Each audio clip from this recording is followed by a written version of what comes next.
It's time for the show that brings the magic right to your speakers. Ears up! Man, it's Halloween, boys and girls. It's Halloween month. I got my Halloween shirt on. I was excited. I was like getting dressed for the show, which seems really weird because I now have to like get dressed. I think most human beings are already dressed by 7:30, but I'm like, nope. Not me. So I was like, oh, what am I going to wear? What dumb shirt am I going to wear? And I was like, oh yeah, I have my Halloween shirts now. I can wear my Halloween shirts and not be like a goth or whatever. I don't know, man. Anyway, welcome to the show, everybody. Taren is going to take us through the history of the Golden Horseshoe. Here at the Golden Horseshoe. Yeah, I am. It's a good history. There's no one ever goes in the Golden Horseshoe, but you should, and hopefully you will after this. Yeah, we're going to get a whole bunch of emails. I always do that. How dare you classify me as somebody who doesn't, but I know what you mean, because nobody does. I asked the Discord channel, and a lot of people were like, nah. Yeah, I walk by it, and it's fun. Basically, yeah. It's funny because, like, I felt like the worst Disneyland fan, podcaster, right? Whatever I am. Because the other day, Taren's aunt and uncle go, hey, we're going to Disneyland with a bunch of friends and their families and stuff. We haven't been in like 25 years. What do we do? And I genuinely was like, I don't know. It's so different, especially like, you know, with COVID, because you don't have the fast passes. Normally be like, okay, not a problem. You're going to plan your day kind of around getting fast passes. You're only in Disneyland. There's only a couple things you can do, but that doesn't exist anymore. Yeah. Some rides have the reservation system. Some don't. I don't know. I don't know how to navigate the park at all anymore. And I felt like a charlatan. You know what I mean? It is different. It is. It's different. Yeah, it was difficult. But we did it. I mean, don't get me wrong. We did it, and I could do it again, but yeah, the key used to be the fast passes, but right. I don't even know how that works anymore. If it's on the app or like, I don't know. So I will be able to let you know. I'm going to Disneyland in November. Oh, that's right. For my birthday, you're going. That's nice. Tickets are bought and paid for. Thank you, concierge, once again. I was like, I don't want to make reservations, so I just emailed the same person who did my Disney World trip. Nice, awesome. Dude. Hell yeah. Concierge.com, everybody. You live like Bev. Live your... Run up that credit card. Here's a new catchphrase. Live your Bev life. Oh my God. Live your Bev life. That's a shirt. That's what I'm saying. Concierge.com. Live your Bev life. And it's you with like a Truly and flip-flops. Holding a credit card bill and crying. But that being said, I'm going to pay for the Lightning Pass for at least one of the days just so I can understand it. Cool. Smart. Yeah, awesome. And it's a tax write-off because I'm going to talk about it on the show. Hell yeah. Yeah. And then when you do it, first you have to dab in the middle of the park. All right, so does my arm go up? Or? Clean lines. Yep, 45 degrees. And then the other one comes in 90 and then down. Yeah. Nailed it. Mr. P sent a video of him dabbing on Kylo Ren, dude. Dang. In his churro shirt, and it was great. Mr. P, can we put that on Instagram, please? I really want to do that. But anyway, we have a good show for you, so definitely go do what Bev does. Go to concierge.com. Have them do everything for you. This is sort of like the life that we want to live, is have other people do stuff for us. So check them out, concierge.com, Disney World, Disneyland, and it's all the free. stuff. And it's free. You pay nothing extra. That's so crazy. Definitely go check them all out. You can find us on social media, Facebook, Twitter, Instagram, Pinterest. Not only us, but Supreme Resort is on Instagram. Bantha Milk is on Instagram. I know Rob over there is doing a lot more posting on Instagram now. He's like doing like Star Wars facts and stuff like that. So if you haven't followed Bantha Milk over there on Insta, check him out. Is Scraping the Vault on Instagram? I don't really know. They sort of do their own social media, so I have no idea. But anyway, check them out. All our shows have some sort of social media presence, so check all that. Feedback for the show goes to Taren at earsup-podcast.com. Show suggestions goes to Terrence, probably at earsup-podcast.com. You can say hi Hi to Bev And anything else, me, Jason, earsup-podcast.com. Taren mentioned the Discord channel the other day. Wow, a couple minutes ago. Yeah, Email me if you guys want to jump in on the email. It's still sort of like a beta, I guess. I don't know. I like Discord. I think it's fun. We're having nice conversations over there. It is sort of just like a chat room / forum thing, but not really. So if you want to come and like meet other Disneyland fans and just hang out with us, send me an email, or I guess that's really it. Send me an email, or actually, if you're a Patreon supporter, there's a evergreen link in Patreon somewhere. So just search Discord. But just send me an email. I'll fire the Discord link, and one day I'll put it public, and you can just search for it and jump in. But Discord's fun, and it's a good time. Taren, do we have feedback tonight? We do. Oh! I know. Heckin' fire, yes. This is from, I don't know if I should give her name or her chat name. Chat name. This is from Not So Evil Queen 13 from the chat. All right.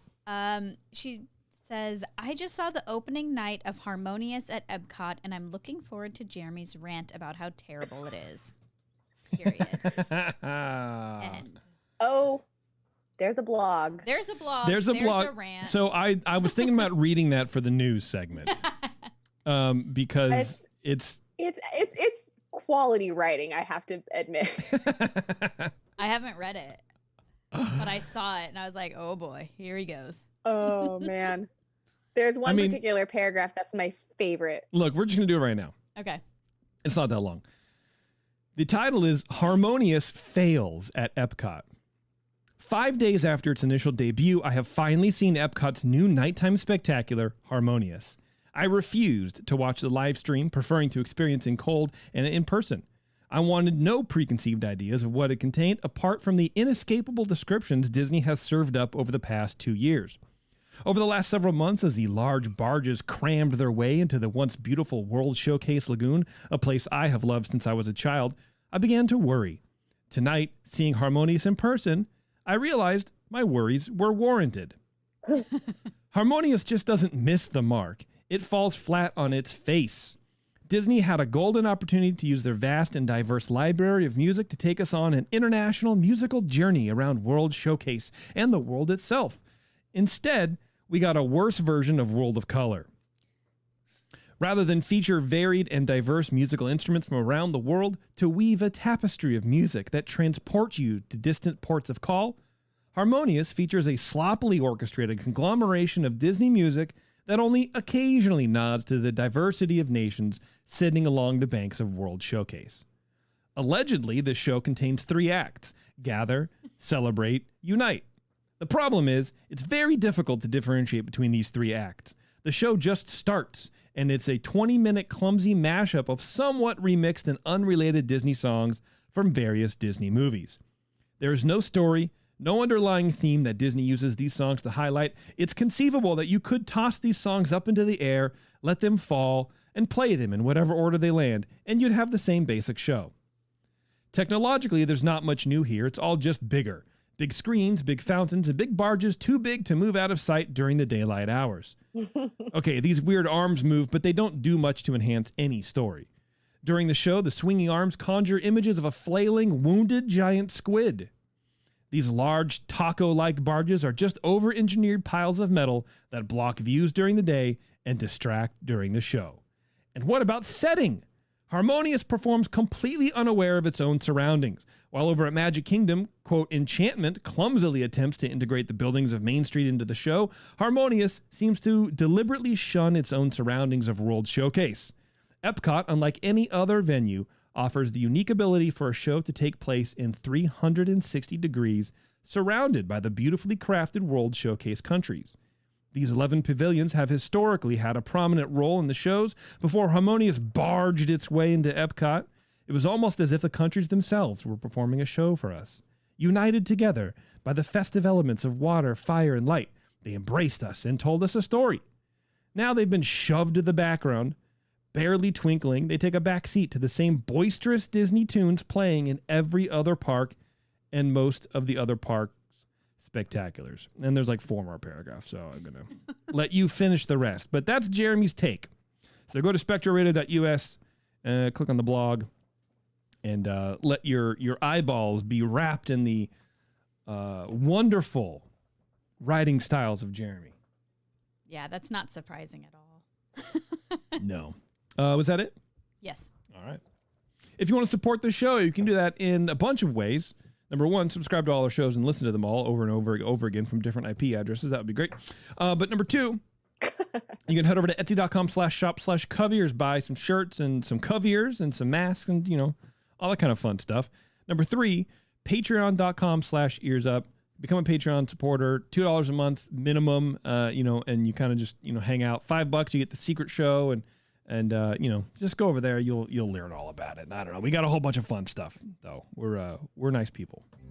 The 21st Amendment Brewery's latest beer release, Tropical Brew Free or Die IPA, puts an island vacation in their whimsically designed cans. That's right, cans. This refreshing year-round release, Tropical IPA, is brewed with pale and Munich malts, brimming with Azacca, Citra Cryo, and Mosaic hops, and topped with a splash of pineapple flavor.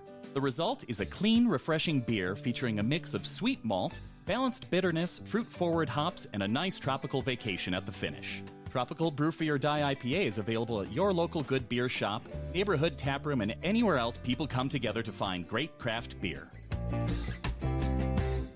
The problem with listening to that over and over again is because I mixed it and did it and helped Eric record it, and it's just an opportunity for me every single time to go, what could I have done better? Oh, geez. Yeah, it's a little bit of a nightmare for me. Let that go. To be honest with you. I mean, I like it. I liked it at first, and now I'm like, oh man, I really should have done this, tweaked it a little bit, but whatever. It's all right. This is a message from Jimmy. Speaking of the Supreme Resort, he says the latest episode of the Supreme Resort is very special. On this episode, we welcomed Michelle London, who starred in Wicked on Broadway, who performed the role of Elsa on the very last performance of this too short-lived stage show, Frozen, the musical, at Disney California Adventure. And apparently they also have Vanessa Ray, who's in Pretty Little Liars and Blue Bloods. She originated the role of Nemo in Finding Nemo, the musical, at Disney's Animal Kingdom. The two shared some fascinating details of what it was like to perform in these shows, performing for a theme park audience, the audition process, their Disney fandom, various lifelong injuries received while performing in these shows, and much, much more. So check that out. That's the brand new episode of the Supreme Resort. They're getting some good guests. Jimmy's over there working hard. That's cool. To book some good guests. Can he book guests for us? Probably not. Probably not. He's concierge-ing. Oh, that's true. Yeah. So if you guys want to be concierged by a celebrity, and contact concierge and ask to be concierged by Jimmy. I don't know. Anyway. All right, Taren, you want to take us through the Golden Horseshoe, dude? Sure. All right, let's do it. All right. So this is the history of the Golden Horseshoe. We all know by now that Disneyland is an ongoing project, and Walt's intention was that it was never quite finished and it would always be changing. This is easily seen in many parts of the park, but there's one particular original park attraction that has been, at least on the surface, largely unchanged since 1955, the Golden Horseshoe. Having been fascinated by the Old West since he was a boy, it was always important to Walt to not only include a Western-themed area in the park, but to really emphasize the Western frontier, which is why Frontierland exists, and even from the very first discussions, a Wild West saloon was always front and center. The interior of the Golden Horseshoe was designed by Harper Goff. Goff was so intertwined in the design and creation of Disneyland that he's often referred to as the second Imagineer. Being a close friend, colleague, and trained connoisseur, Walt trusted Goff with his vision, and Goff not only created the first concept drawings for Disneyland, but was integral in much of the park's final creations by finalizing designs for things like Main Street and the Jungle Cruise, among many others. He then went on to play banjo in the Disneyland jazz band, the Firehouse 5+2. So to say that Walt trusted Harper is an understatement. Now, before designing Disneyland, Harper Goff was the set designer for the movie Calamity Jane, starring Doris Day. So rather than reinventing the wheel, Goff simply pulled out blueprints for the set from the movie, and the Golden Horseshoe was born. The resemblance between the movie set and the attraction is undeniable, with the stage, the orchestra pit, the mile-long bar, honestly, the biggest difference is that it's only 5/8 the scale of the Calamity Jane set. The decor inside was also very similar, with the gold accented wallpaper, ornate light fixtures, and the detailed wood-carved accents. This was to create a sense of luxury entertainment within the Wild West. The exterior of the building has the same Western style as the rest of Frontierland, and even though it is centrally located in the land, it's somehow still a bit inconspicuous and often gets overlooked. Over the years, they've worked on drawing people in by incorporating banners and, in more recent years, opulent signage, but it's still not exactly the most popular attraction. Now, in preparation for the opening of Disneyland, Walt hired comedian Wally Bogue and Don Novice to co-write a Wild West saloon show. Bogue, who was connected to Walt through Don, recounted his audition. Walt was sitting on his chair and he said, "Donald says you're pretty funny. Let's see what you've got." So I had this bag with a ventriloquist doll, and I did a balloon routine and the bagpipes, a routine I picked up in Edinburgh in 1947. I finished with my dancing, and in those days, at the age of 34, I could do a flip-flop and a backflip and end with a bow. That's how I got the job. Can you imagine at 34 being able to do a backflip? No. Also, I want to apologize for our Scottish listeners. It's Edinburgh. Edinburgh. Yeah. I just want to apologize. I don't even know where that is. Yeah. Scotland. It's the capital of Scotland, I think. Cool. Well, we learned this evening. I don't know geography. We did. You know what? We lived, we laughed. We're almost going to love. Okay. Yeah, we're almost there. Good. Yeah. So while the Golden Horseshoe was an opening day attraction, it actually ran prior to opening day. On July 16th, 1955, the day before Disneyland's grand opening, Walt and Lillian celebrated their 30th wedding anniversary with friends and family at a pre-opening gathering at Disneyland to show off the new park. After taking a maiden voyage on the Mark Twain riverboat, Walt, Lillian, their kids, and other guests went to what was then called Slewfoot Sue's Golden Horseshoe for dinner and the review. Is it review? Okay. Mm-hmm. I just want to make sure I'm saying that right. Cut this out. No, I'm going to leave it in. Don't. Yeah. We're gonna send it to our editor in Edinburgh. Shut up. The review. Shut up. I hate you. At one point during the show, Pecos Bill, played by Wally Bogues, was firing blanks up into one of the balconies. Into one of the balcony boxes where Walt suddenly appeared. Walt fired back using his forefinger and thumb and got so into the show that he actually climbed over the balcony and down to the stage, giving the audience a fright. But once he got to the stage, he just stood there smiling. It's like, I'm going to rip your face off, Wally. No, I think it was more out of excitement or something. Sure. But still. He really was just a big, giant child with a gigantic checkbook. Totally. He's a weirdo. Yeah. From 1955 all the way until 1986, the Golden Horseshoe ran the same show and called it the Golden Horseshoe Review. This show is the first and longest running show performed at the Golden Horseshoe, and in fact, its 39,000 show run holds the Guinness World Record for the longest running musical. The show was a representation of the Western frontier with comedy, dancing girls, singing, and a beautiful leading lady. The original cast included Wally Bogue as a traveling salesman, Don Novice as a straight man, and Judy Marsh played the owner of the saloon, Slewfoot Sue. Before the actual show begins, there are a variety of slideshow-type advertisements shown on the backdrop. Then as the lights dim, the orchestra begins playing the opening number, which features the salon owner, Slewfoot Sue, and her sorry. I'm leaving this in too. You can't force me to take this out. Taren's just getting a drink of water. Thank you. You're welcome. Are you okay? Yep. Doing good? Just got dry. All right. As the lights dim, the orchestra begins playing the opening number, which features salon owner Slewfoot Sue and her 4 dancing hall girls singing a welcome song. Sue then sings a song where she ventures into the audience to flirt with the male patrons and sing songs like "A Lady Has to Mind Her P's and Q's," which reveals that she won the Golden Horseshoe in a card game. Clip 1. You do it like Jeremy, please. Yeah, I know. Say, number 1, please. Yeah, okay. I didn't know how to do that. Yeah, it's all right. Number 1, please. Okay, do it again. Which reveals that she won the Golden Horseshoe in a card game. Number 1, please. You can look but mustn't touch. It's only common sense, a case of self-defense. I walked into this place one day, so friendless and alone. I played one hand of cards for almost everything I own. The boss man drew a 9, and now this golden horseshoe's mine. A lady has to mind her P's and Q's. A lady has to mind her P's, her A, B, C, D, E, F, G's. A lady has to mind her P's and Q's.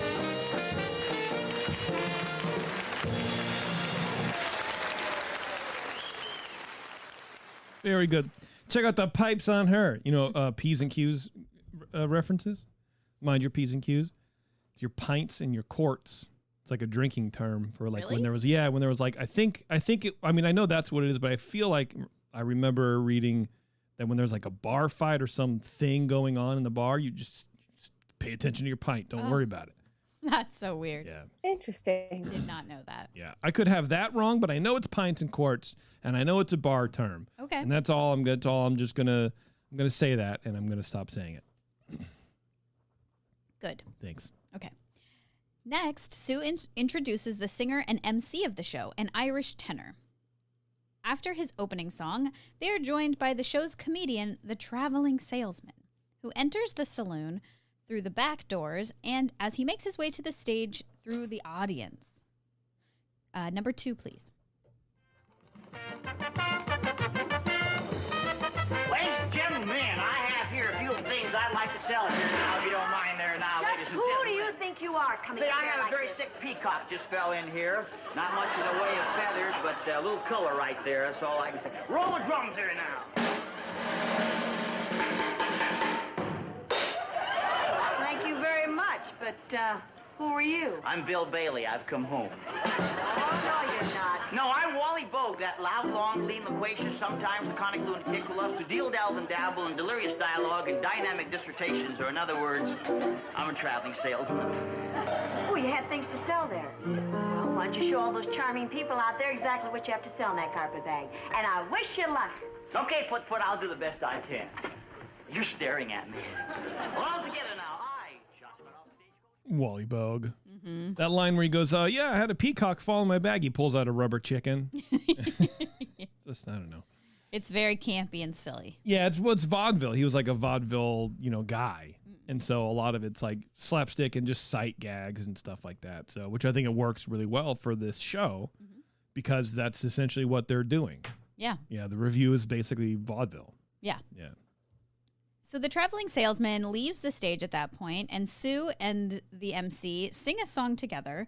Suddenly, Pecos Bill, a.k.a. traveling salesman, enters the stage with six shooters blazing and dialogue that leads to the singer. Sorry, I'm starting that over. Suddenly. You all right? Yeah. All right. Suddenly. You want to take a drink of water? Yeah. It's all right, man. I got dry throat right now. There's just 12 million people listening live right now to you totally screw. Keep going. You're doing all right. Suddenly, Pecos Bill, a.k.a. traveling salesman, enters the stage with six shooters blazing and dialogue that leads to the singing of his signature song, Pecos Bill, which is also where the now famous teeth-spitting scene takes place. Now, this isn't something that would go in a podcast because it's not audio. It's literally a visual gag. Yeah, but if you've ever seen it, it's very funny. He basically holds beans in his mouth and spits them out as if they're his teeth falling out. Yeah, baby lima beans specifically. Baby lima beans, yes.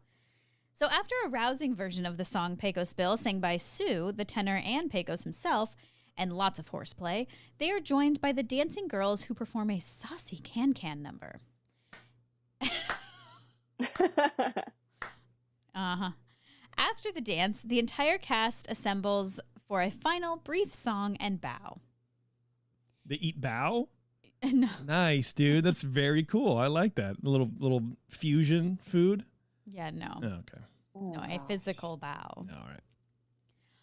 On September 23rd, 1962, the cast performed its 10,000th show on NBC's The Wonderful World of Disney, where they performed the show in its entirety and even adding in a few skits. This is for all the world to see.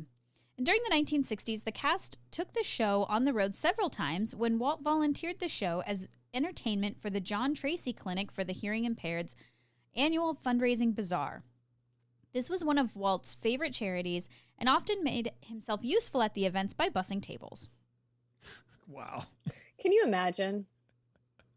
I wonder how long he was bussing tables. Is it like a PR stunt, like where he goes in and does 5 and then goes, peace. What waves? Did anyone take a picture? Yeah, and that's it? Or I feel like.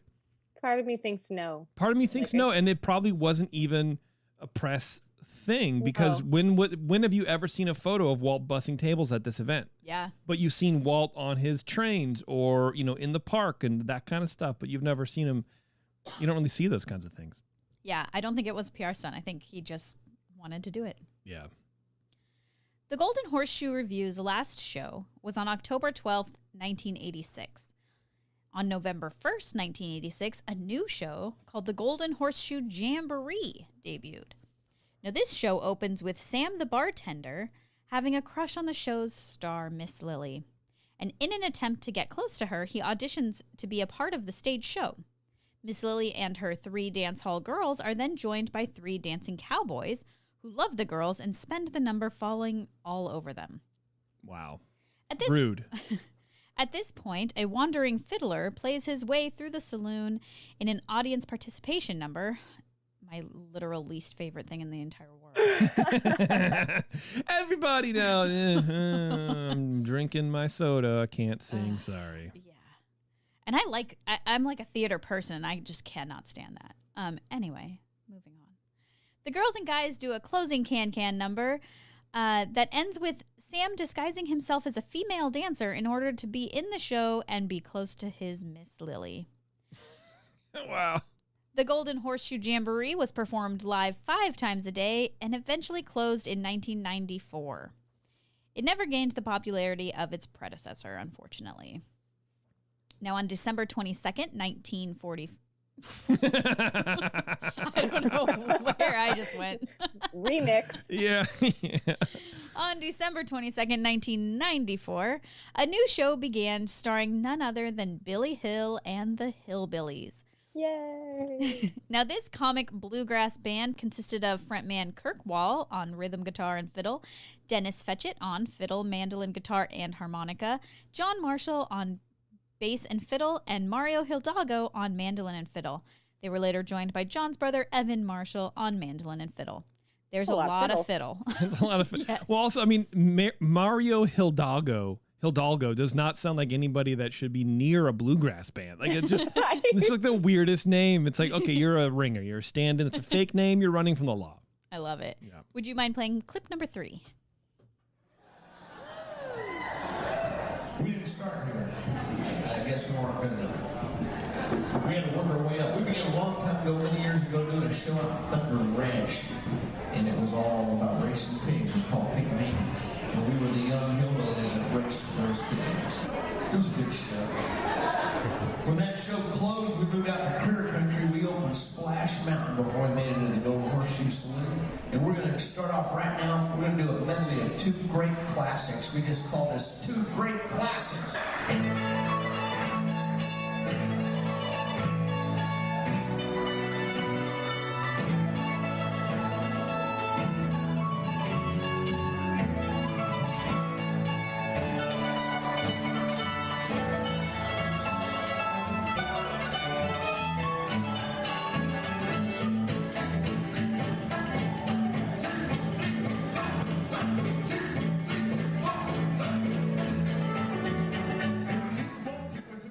So we pulled this clip from a YouTube video, and let this be a lesson to anybody who's trying to record these shows or anything. If you're not near the speaker or plugged into the soundboard, that's how your audio sounds. And it's never going to sound good. So in case you couldn't hear that, that was Billy Hill talking about how the band sort of like progressed through Disneyland, I guess. And they started in a tent in Big Thunder Ranch. Well, that's not exactly true. That's not where they started, but that's what he's explaining. He's starting in the middle of the story. I get into it, but yeah. Okay, go ahead then. Sorry, I didn't. Okay. I'm just explaining what became. It was a little hard to hear. No, it was. You're right, and yes, yes. Maybe I'm getting confused. Sorry. I don't think. Okay. Should we start the show over? Yes. Okay, let's just do that. Here we go. The band actually formed in 1992 and performed as a bluegrass street band in Critter Country and Frontierland until they were approached with the idea to perform a scripted version of their street show at the Golden Horseshoe. This show begins with Billy Hill and the three brothers, all named Billy, playing an intro song that includes It's a Small World. The show then introduces each brother one by one, starting with Billy Elvis, who sings a familiar song like I Want You to Want Me or Stayin' Alive, followed by brother Billy Mandolin, who launches into the Billy Tell Overture. But this is interrupted halfway through by the others who attempt to distract the crowd with their shenanigans.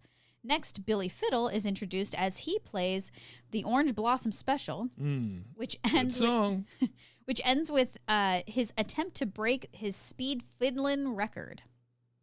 The show concludes with the grand finale, a comedic parody of Riverdance entitled Puddle Prance. Okay, good. I love everything about that. Same. So after a 4-year stint at the Golden Horseshoe, the band was asked to relocate to Big Thunder Ranch Barbecue so that a new show called Woody's Roundup could hit the Golden Horseshoe stage. This new child-friendly show ran for 8 months and featured characters from Toy Story.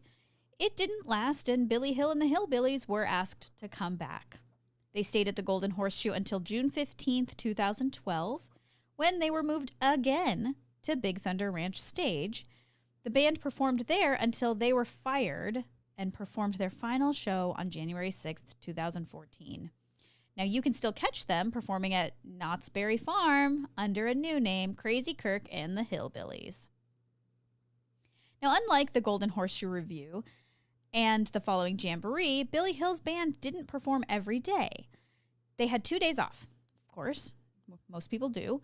During these 2 days, another show was required, and longtime Disney performer had an idea. Dana Daniels started working at Disneyland in 1983, performing magic, juggling, and doing comedy on Main Street. He also worked 2 days a week at the Golden Horseshoe, performing as backup for Wally Bogue, playing Pecos Bill. Daniels' most popular gimmick was his psychic parrot routine. Please play clip number 4. All right, we're going to need a gentleman from the audience. I need someone that has a little bit of cash on them, all right? Looking over here to here. Hi, and your name? Hi, Scott. Where are you from, Scott? Orange County. Oh, Orange County? Tustin? Yeah, what do you do out there? I'm an attorney. An attorney. Okay, I'll take it easy. Now, Scott, we're going to have Luigi here read your mind. We're going to turn him around so we can't see you. Okay? I have an object here. I don't want the bird to see what it is. Hold on to the item, picture in your mind. Luigi, what does Scott have in his hand? Keys. That's right.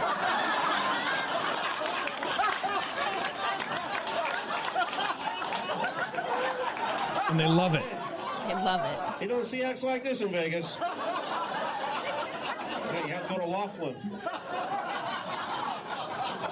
Huge slam on Laughlin out of nowhere. Huge slam. So yeah, okay. Just a little explainer. It's a live parrot, and this is actually from his act at the this specific one was from the act at the Magic Castle. So he does like the same sort of parrot act, but it is actually, objectively funny. The parrot's on like a little perch, and when he says, "I'm going to turn the parrot around so he can't see you," and everyone laughs, and he literally rotates the parrot so the parrot is to the guy, right? And then he takes his microphone. He goes, I'm going to, I have an object. I don't want the parrot to seem like that banging sound. He had these big iron keys, and he's like thumping the microphone against the keys or whatever. And so the joke is that it's not really a psychic parrot because it's like someone on backstage leaning into another microphone saying keys. And it's really not the parrot. And it's like, that's the joke. Yeah. But it's pretty funny. So I definitely laughed out loud over here. You got to see it.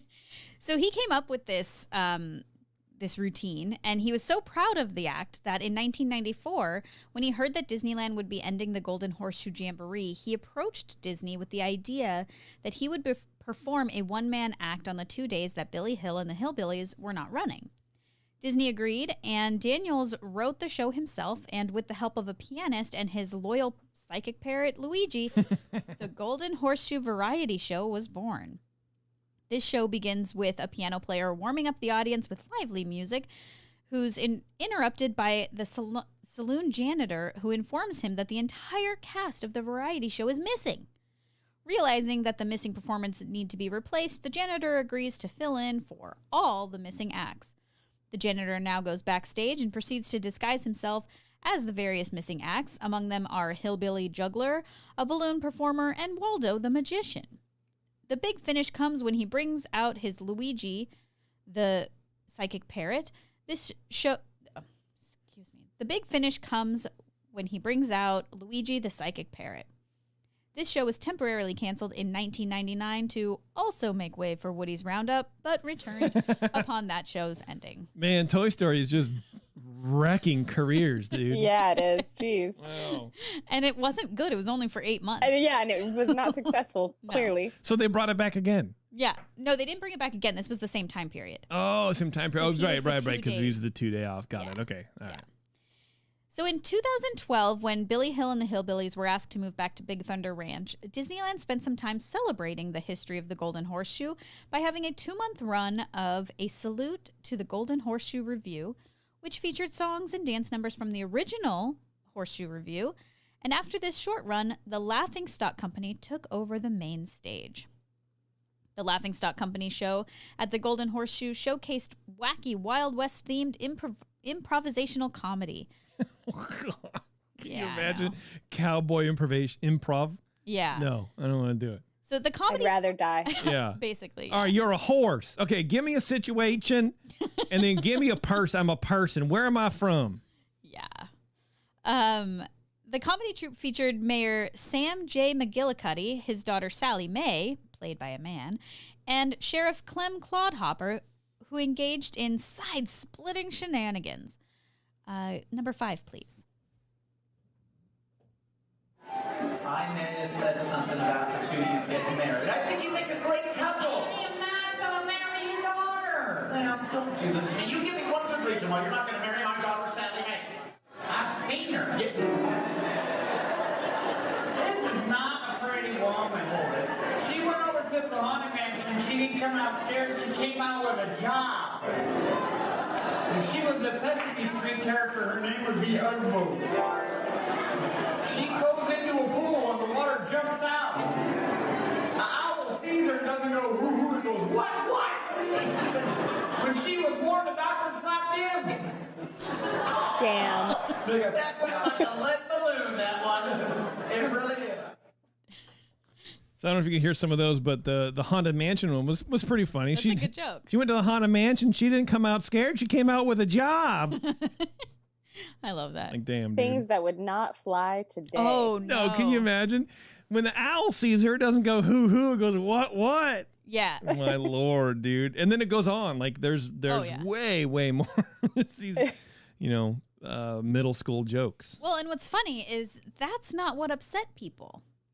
In 2015, the character of Sally Mae McGillicuddy was discontinued due to complaints by guests that a man was playing the role of a girl. Oh, yeah, and? Yeah, that's it. Okay. The character, I just feel like that's what you're mad about. You're not mad that he's making all these jokes, but you're mad that he's being played by a girl. Yeah, I mean, but also, it's okay that it's a man because clearly she's supposed to be coming across as very ugly. I feel like it's better that she's being played as a man than as a woman. Like that's an ugly woman. That's right. But that's the whole setup for the jokes. If it was being played by a woman, then that would be rude. But that would be hurtful. The character's being played by a man, and then so therefore it's funny. Yeah, I don't know. This is just one of those. People don't understand comedy. That's why there's so much bad TVs. People go, "Oh man, I love this show about this doctor who has 2 left feet." And it's overly dramatic. I love it. It's on for 100 seasons, and I want 100 hours of it every day, piped directly into my cortex. That'd be fun.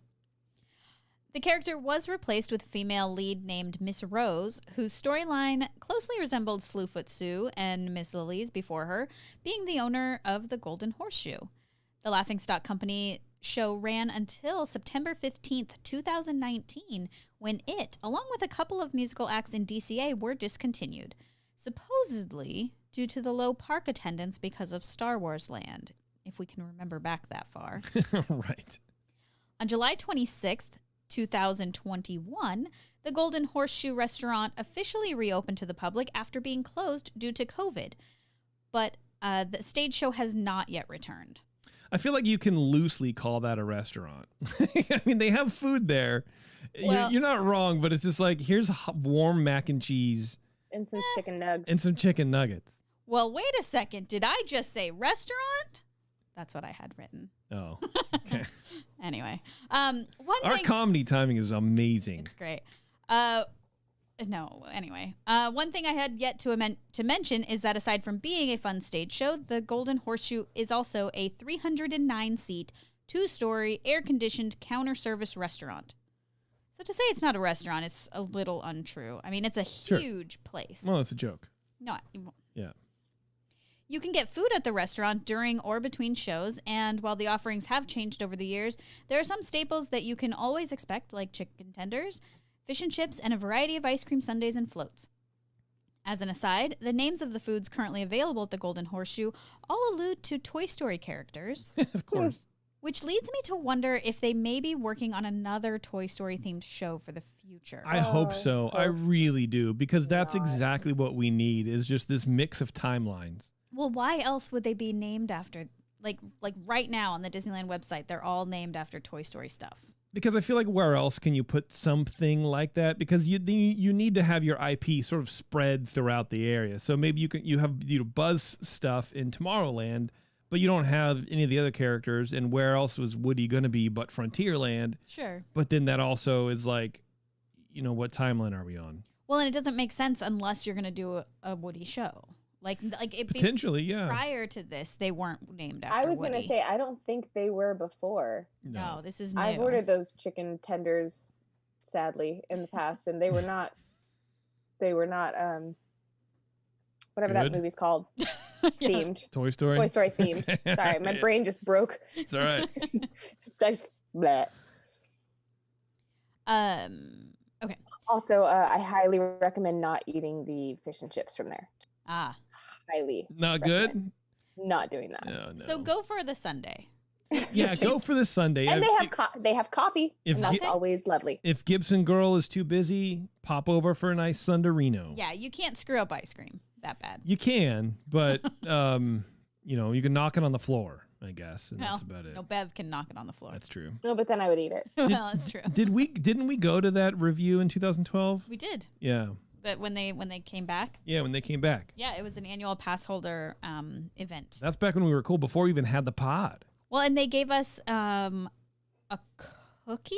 I think it was a cookie with a photo of Walt and Lillian from their anniversary party, and a CD. It's like they reprinted the CD or whatever. Yeah, it was pretty cool, and a shoe that was filled with drink. I have both of them upstairs. A shoe that was filled with drink. Okay, that sounds fun. Yeah, like a boot. Nice. Yeah. All right. It was cool. The Golden Horseshoe is a Disneyland staple. It's an original attraction and restaurant that can easily be overlooked, but it's full of history and Walt's touched. He loved watching the shows, and his favorite spot was the upstairs balcony to the right when looking at the stage. Over the years, there have been many other acts that have blessed the Golden Horseshoe stage, such as the Firehouse 5+2, the Dapper Dans, the Osmond Brothers, the Mickey Mouse Club, Zorro, and even Julie Andrews herself sung on the stage to promote Mary Poppins. Much like great moments with Mr. Lincoln or the Canoes, the Golden Horseshoe is often overlooked. But next time you're wandering the park, pop in and take a look at some of the artistic details, grab a sundae, and for now, imagine the dancers on the stage doing the can-can. I remember seeing that and going like, wow, this is racy. Even though they're just like bloomers, I was like, we're in Disneyland right now. This is, what is this, Ralph Brennan? Come on now. It's definitely a bit of a racy show. Well, the original show was. I think they Right. kind of got tamed down in the 80s. Oh, yeah, I'm sure. Yeah, when they did the thing. Just as an aside, purely by chance, I was reading a little bit about Wally Bogue, and they always have the gunfight out in front of the saloon. Yeah. He actually started doing that. He was like having fun. He said there was like an Indian, I imagine a Native American man on staff who like showed him some tricks with the 6-shooter. And he's like, before, I've never really worked with a gun like this before. I have no idea what's going on. So he like taught me some stuff. And I thought, wouldn't it be great to go out and just do some like tricks and stumbles and, do some prop comedy. Yeah. And so he started like, whenever they felt like it, they would just do this gunfight out in front of the Golden Horseshoe. That's so funny. Yeah, and it was impromptu. It was whenever they had time or whenever they feel. Like I said, whenever they felt like it. And he was when he was still learning the gun, it was filled with blanks, right? Sure. And so they're just it have like a little black powder charge, so it makes a bang and has smoke, but obviously there's no projectile. And he was saying that he would discharge his gun early, often, because he was like still getting used to it. So he'd like try to be pulling his gun from his holster. He would fire it and he would blow the pant leg off of his leg. He would blow his pants apart. Oh my God. Because it's still like close. Though. Yeah, but he didn't mean to do it. So after every time he did that, he would have to run and get a tetanus shot, supposedly, and then go to wardrobe and like replace his thing. So they were probably so annoyed. Yeah, his nickname for a while was like the tetanus kid. This like thing. But everyone loved the gunfight so much. And he's like, one time I'm getting ready for it, and someone I've never met comes by and goes, okay, you're scheduled for a gunfight at 1:20 and 4:30. And he's like, I never did another one after that because they made me schedule. It became a thing. It wasn't fun anymore. It wasn't me just horsing around. Now it was a thing. So I said, no, I'm not going to do this. And they hired like actual actors to go and do this. And they did like 8 gunfights a day and whatever. But he actually, it was Walt's idea for that stage show. But he crafted a lot of the jokes. He created the Pecos Bill character just out of nothing. Oh, yeah. He wrote the whole show with Don Novick. Yeah. And then Walt was, like you said, he was like hiring him out for stuff. But he also had him like host a radio show, do writing for other movies. Like Wally Bogue was really integral for a lot of those, little creative, fun roles. So it's interesting. He's done a lot. He's done a lot for that park. It's big. Yeah. Good job, Taren. Thanks. All right, that's an appropriate spot to take a break. We're going to be right back. We have some Disney news to cover, and then we're going to be out of here. So stay with us. We'll be right back. Breaky, breaky. I'm just going to get something to drink, and then we'll be right back. Okay. You guys can do the same.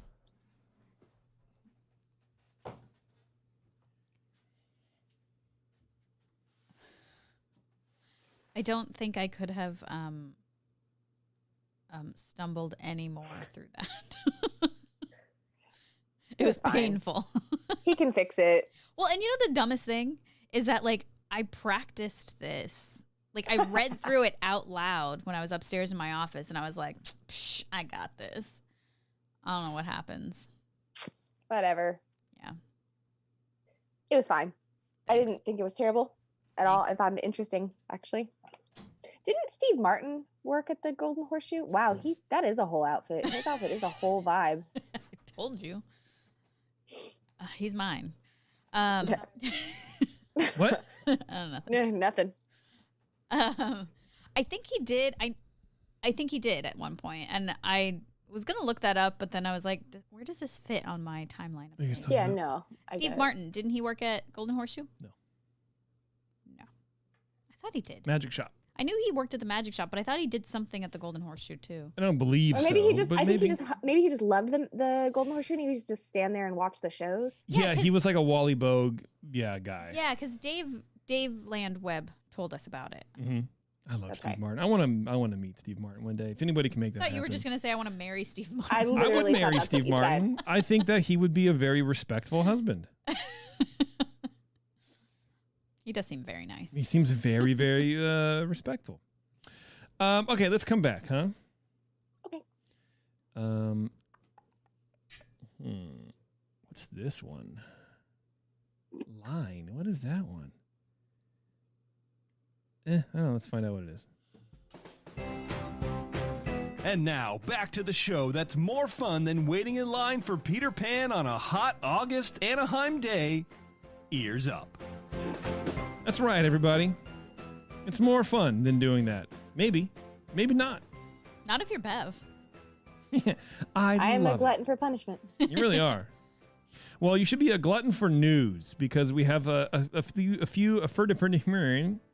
little bit of Disney news to cover, guys, and I'm really excited about it because there is sort of kind of a lot going on. I get that sense. There's a lot going on.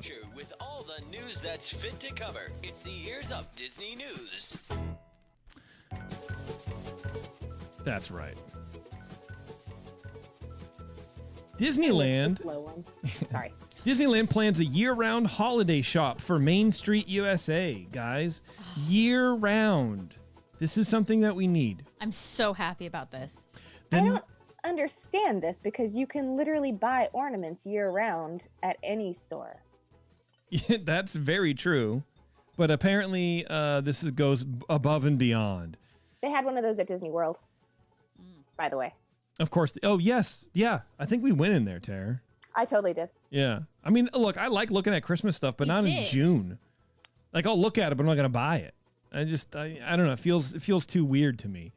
Disneyland fans who love Christmas time at the Anaheim theme park will be able to get their dose of garland, ornaments, and nutcrackers 365 days a year once a new year-round holiday shop opens on Main Street.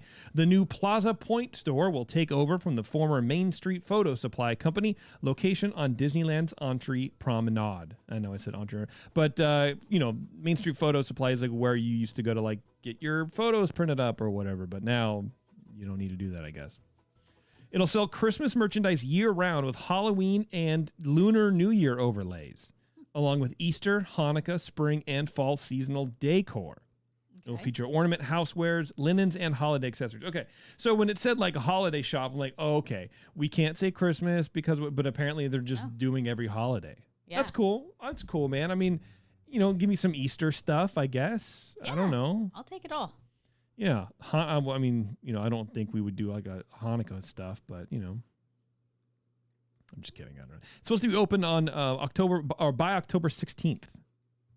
Okay. So Bev will get to see it soon. I'll see it. I'm so jealous. Hell yeah, dude. Well, maybe you're gonna get to this, but there was a video that they put out of them like creating decor for the place. Oh, that's cool. I have not seen that. Oh, you haven't? No. Yeah, and so I guess, and the decor looks amazing. I love all of it. It's like kind of old antique-y looking stuff, and it was a little unclear on the video if that was just like the stuff that they're going to put up on the shelf in the store or if that's stuff that they're going to sell. Right. Like, yeah. And I like ambiance stuff. Yeah, I got you. And I really hope they're going to sell it, but I'm not sure. I kind of feel like it's a bait and switch. That's almost the worst, man. When you go into shops that have cooler stuff that's not for sale up in the rafters than they do have for sale. Like I've been there before, and I think Disneyland has some shops like that. We're like, that thing is really cool. Yeah, but you can't buy it. It's like the owner's thing. You're like, oh. Like everything in the Nightmare Before Christmas store. Yeah, dude. Everything up on the shelves I want. I don't really want the stupid jewelry. Yeah. A lot of stuff at Universal was the same way, like specifically in Harry Potter. Oh, yeah. Like, oh, that's sick. Yeah. Not for sale. Absolutely. No, but it just looks cool. It's like, oh, great. I love it very much. Yeah. Speaking of cool things I love very much, the Muppets Haunted Mansion special is hitting Disney Plus tomorrow, Friday, October 8th at 12 in the morning. So tonight we're staying up, Taren. Got a few more hours. Okay. Watching Muppets Haunted Mansion. I think I'll just wait till tomorrow. I don't know. The Muppets Haunted Mansion trailer gives us a look at Kermit dressing his best with Miss Piggy, while Scooter pays tribute to Elvis. We also see Gonzo and Pepe the King Prawn braving the ride's infamous corridor of doors, plus various cameos from celebrity guest stars. Oh, who are the guest stars? Oh no, it's just because Kim Irvine's in it. I was gonna do a huge slam on her, but I didn't do it. Well, you don't want to get in trouble. I don't want to get in trouble, no. That nice lady. She's so nice. I don't know why you're mean to her. I mean, I think she's nice. I don't know. She's probably very kind. I'm sure she's a lovely person. She just doesn't have any taste. And I would love to interview She her. might be colorblind. She might be. Could you imagine? Can you imagine if like she can't see like crisp colors? Everything is just in pastel. She has, or her color she has cataracts and her color perception's just totally skewed. Like there's just like a filter over it. I had a boss who said he was colorblind. It's like red and green colorblind, I think, or something like that. I'm like, but whatever you think is this color, then you know it. Like the shade, so you know that that's the red, right? So I don't. What does it matter? And he was always offended by that, and I never understood why. In 2019, Disney saw more than 18 million guests walk through its gates. 2020 was poised to be another big year, but then COVID hit and the gates to the happiest place on earth were forced to close. Blah, blah, blah. Things are changing, and visitation to Disneyland is once again seeing a sharp increase. According to a report from some Orange County Register, I think is what it is, Disneyland attendance was just below 25% compared to 2019 levels when the park reopened on April 30th. Disneyland attendance climbed to approximately 35% compared to 2019 levels by early June, and more than 60% on June 15th. In July, Disneyland's daily attendance topped 75%. Disneyland attendance growth slowed slightly in early August, part to rising COVID-19 cases, but continued to rise in late summer after the brief downtick. According to the report, by late August, Disneyland attendance climbed to nearly 85% of 2019 levels. Gross. So things are they're still slow, but they're coming back. So are parks at 100% then? Like they can... I guess they don't know. The parks aren't saying this report is saying while it is unknown if Disneyland and DCA are close to operating at full capacity, guests are noticing the increase in crowds as reservations for stuff are hard to get. Okay, interesting. Yeah, and there's like photos, and it's just things are just basically back to normal. It feels like. I mean, because even at 85% of 2019 capacity, that's still a lot of that's a lot of people, dude. It's a lot of people. That's a lot of people. Yeah. Frustration over the new Magic Key Pass at Disneyland is mounting as annual pass holders are reportedly unable to reserve their place in the park weeks, even months out. And Taren, as I mentioned, I think before, it was during the show, Taren's aunt and uncle are going to Disneyland. They're there now, actually. They could only get Disneyland. They could not get DCA tomorrow or Friday. And they couldn't get anything Saturday. Wow. Nothing. Crazy. That's what it is, man. It's just, raise the prices, make it harder to get into, and you're not going to have a single problem selling tickets. Yeah. As the Orange County Register reported Monday, reservations for Magic Key Pass holders are, quote, completely booked for weeks at a time, as well as the next 7 weekends, stretching all the way through to Thanksgiving. The Magic Key Pass was launched in August as a replacement for its annual pass, the key difference being that Magic Key holders have to reserve tickets before getting in. But as Disney enthusiasts schedule future trips to the park and Disney's California Adventure, especially close to Thanksgiving and Christmas, they're finding it near impossible to book spots at all, even though spots for regular ticket holders are largely wide open. Apparently, not this weekend for some reason. This applies even to those who have paid extra for the Dream Key, which promises fewer blackout days than the budget $3.99 plan. As of Thursday afternoon, all days in November and most in October are available for purchase for non-Magic Key holders. Yeah, I looked when I bought my tickets yesterday, or my tickets were purchased yesterday, and it looked like the whole calendar was available to me. Yeah, because you're a regular. Yeah, it's so I forked out $700. Yeah, it's wild, man. I mean, it's Yeah, this is I saw a meme, and just a picture of Bob Iger sitting like laid back in a chair, and it just says "Miss me?" question mark. No, the answer is no, not at all. Well, this didn't happen when he was here. Yeah, but things were still terrible.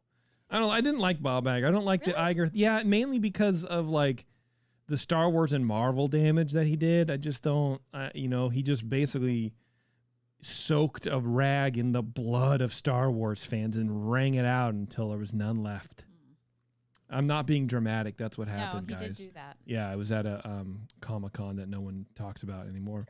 Yeah, but that's, I mean, okay, that's one IP that he certainly violated, but Yeah.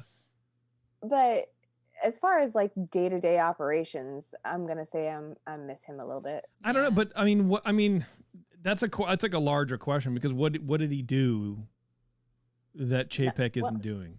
Like I don't know. I don't know enough about it. Right. I'm just assuming this is Chapek and. Yeah, but again, man, I will go to bat for Chapek a little bit, because it's like, we don't know that this was his idea. I mean, he signed off on it, but it also sounds like just sort of the thing that they need to do, because part of the problem was there are too many people at Disneyland all the time. Yes. There's just too many people. So you reduce the amount of people that are going to get there. Well, that means reservations system is probably the only way to do it. And then they're going to sell out. I mean, that's just what it is. So do we want to go to Disneyland whenever we want, or do we want less people when we go? And I think that's the struggle of being a Disneyland fan. It's like, there's no right answer. The right answer is whatever's not happening. Well, but this situation that they are in is not okay. Like, for annual pass holders, I'm going to call them because I don't know what they're called. Yeah. For them to not be able to go when they're paying for this is not cool. No, it's not. And it's the dream key is $13.99 a year, and they don't. Absolutely not. And people can't go. And it's like that would really upset me. But I think, I don't know, man. It's that would bug me. But also serves you right for buying this pack. I don't know, man. Whatever. It is what it is. Speaking of is what it is, is this just a video and it's not actually the story? Oh, stupid. Well, apparently it hailed in Anaheim yesterday. There's been a lot on the 4th, 3 days ago. There's been a lot of like lightning and rain. It hailed. Really? Hail. Yeah. That's crazy to me. I love a good hailstorm, man. Like in the South or whatever, they get hail like the size of golf balls. And that'll dent your car. We don't have that. We're like just little delicate pellets of like, is someone raining kosher salt on us? That's cute. Salt Bay is up in the clouds sprinkling us, and it's fun.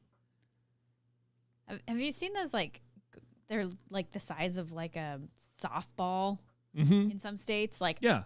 Doesn't that just destroy cars? Yes, it does. Like there are videos of it just crushing windows, like windshields and stuff like that. Yeah. Jeez. My friend had to have a bunch of work done on her house. She lives in Texas. She lives in San Antonio, and they had a huge hailstorm, and she sent me a picture, and it's like, it looked like a baseball. It was as big as her whole hand, and like the whole, like the side of her house had a bunch of damage, and like her roof. Oh man. Damn, dude. Apparently there's a new pilot program in Disneyland aimed at reducing food waste. Millions of hungry guests visit Disneyland Resort each year, and the park is now testing out a new initiative to help the resort become more environmentally friendly. Quote, "We're asking guests to sort their food waste if they don't finish it," said Lotus Tai, environmental integration manager at the resort. That has got to be a fake name. I think it's a cool name. It's a rad name, but that's a comic book character name. Yeah. Oh, for sure. Yeah. Lotus Tai. Mm-hmm. What's your superpower, Lotus? I wonder if that's a girl or a guy. That's a good question. Sounds like a restaurant. Yeah. I've eaten there before. It sounds really good. There are 3 receptacles at Galactic Grill in Tomorrowland. 1 for trash, 1 for food, and a third divided into compartments for mixed recycling and liquids. Quote, "I usually just dump everything in, but my kids were napping, so I had a few extra minutes," said Mari Fergahali, again, who was visiting. Did I say Mari? Yeah. Probably Marie. That would how a normal human with a human brain would had folds in it would pronounce that name. Yeah. Probably. Who was visiting her family from Madondo Beach for her daughter's birthday. Fergali explained that she recycles the basics at home and applauds Disney's efforts. There's so much consumption of food and plastic and packaging, so I feel like at a place like this, it would really make a difference if even a small number of people did it, she said. But not at home in my neighborhood. I refuse to do this. I'm now going to never do this again. There are close to 100 places to eat at Disneyland Resort, and for the past decades, workers had been sorting food waste behind the scenes with the majority of that waste coming from food prep. Quote, we pride ourselves on a lot of the work that we do behind the scenes, but we also want our guests to take a moment and participate in that and help us get to that zero waste goal. I guess I don't understand how it's zero waste if it's still going into the waste bin. Like, you're still wasting food. It's zero. It's food like waste environmentally not going into landfills. Yes. Yeah. It's eventually converted into graham cracker-like crumbs, which supplemental animal feed for farmers all across the country. I mean, that's cool. Disney, says it diverts about 5 million pounds of food waste from landfills each year. Neat. That's good. That's cool. Yeah, love it. Good job. And then apparently there's a story that Disneyland will not require proof of vaccination to enter the parks. Oh, really? Yeah. I thought they were going to go that route. That's what I thought too. Apparently not. Because other parks aren't they? Yeah, Universal is. But they're fighting it. They have to because of an because they're an County LA mandate. County. That's right. Yes. Orange County won't ever get that mandate because they're red. Universal is like, we're complying, but we don't want to do not it. happy about this. Well, and I forget who I was talking to, but they were at some place that's, supposed to require proof of vaccination to enter, and like nobody checks. So it's one of those things where it's like, you're supposed to have it, but no one's checking. So what does it matter? Interesting. I don't know. Anyway, that's it. That's all I got for you guys. Good stuff. Okay. What do you think of that? I think it's great. Thanks. All right, Taren. Well, good job, dude. Thanks. Yeah. Well, what was it? The History of the Haunted Mansion? Yep. Love that ride. Yeah. Golden Horseshoe, everybody. And then you know what? If you do have a chance, if you haven't done it yet, which I'd be sort of surprised, go look at some of those old, YouTube videos of like Wally Bogue and the old performances. It's something, man. I mean, when he says like he was doing high kicks, those things are like, as a 40-year-old man, he's kicking above his head, standing straight up on one leg. Yeah. That is hard. I can't even do it. And I'm super, what am I doing? And I'm super strong. Yeah, I mean, his audition when he was 34. Yeah, 34, dude. And he did that for another 27 years. That's and insane. I mean, what? You're only like 34 and a half and very limber. So Me? I'm 8 years old, dude. Oh, that's right. Yeah, I've never been two-digit age in my entire life. Anyway, check them out. It was really cool. Cool. All right, fact of the show, everybody. All the doors on these Storybook Land houses actually open and close. Obviously, so cast members can change the tiny lights and do general maintenance and cleaning. Something I never really thought about. I mean, you got ducks over there pooping on stuff and hanging out and camping on stuff. I didn't really realize that there are lights in there that you need to change or whatever. So everything opens. It's like a fully functioning thing. That's so funny. I would have assumed they would have like made the roofs able to come off or Just something. pop off the roof or whatever. Yeah, I mean, who knows? Seems a little easier, but yeah, but it's Disney. What are you going to do? Cool. You know what I Good mean? for them. Yeah. Meanwhile, you have to like lay on your stomach and like hinge your body in there. And I would love to do that. I would love for that to be my job. All right, we're going to get out of here, everybody. Thank you very much for tuning in. I really, really appreciate it. And don't forget to ask for the 21st Amendment beers wherever you find good craft beer, like in and around, basically wherever you're at. I mean, wherever you're at. Our next show is going to be the returns, Bev's favorite show of the year, the return of the Ears Up Spooky Stories. So Where we write spooky excited. stories. I love that show. I love it too. I It's so can't good. make it to that show. I'm sick. Yes. B. You do S. so good. You really hate do. it. I hate it. You I know. hate it every year, and then you do really well. Hated it. I will help you. Anybody will help you. People will help you. But I think it's fun, and we're going to do it until perpetuity, until that we've run out of history shows to do. So then every show will just be us making up stories. That's when I leave the show. Yeah. Okay. All right, everybody. Thanks a lot for tuning in. And until next time, we'll see you in the parks.